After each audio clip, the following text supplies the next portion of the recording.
Volunteers from around the world put the finishing touches on the Rose Parade floats. Torrance City Cable reporter Tao Ta takes us back to Irwindale, where it was crunch time for dozens of volunteers on New Year's Eve. Leave it up to hundreds of volunteers to transform these Rose Parade floats to life. Today I've been putting the berries onto the float, gluing them on one by one for pretty much all day.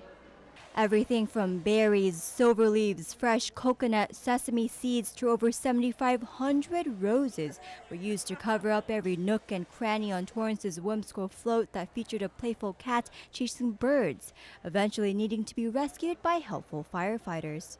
Each and every one of these winter berries are placed on the float hand by hand. These volunteers have about thousands more to go for the big show day. Who knew covering this whole truck in berries was going to make it look like a shiny fire truck?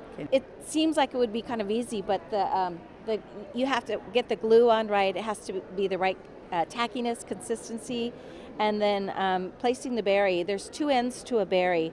You have two black dots, so you don't want those black dots showing, so you have to put them sideways so only the pretty side shows.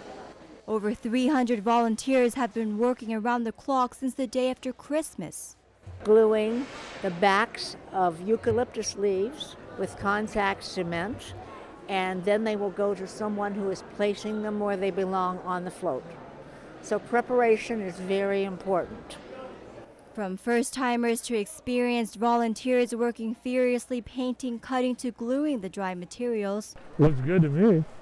Some welcome the added pressure to finish, already planning to work through the night to get the floats ready before the big judging and parade day.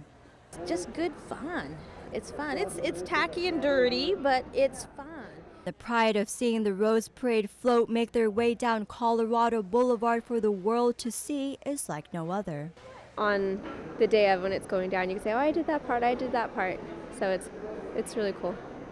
For Torrance City Cable, I'm Tao Ta. Thank you, Tao. Torrance is considered one of the top 12 fire departments in the state with a Class 1 distinction. And here's a look back on Judging Day.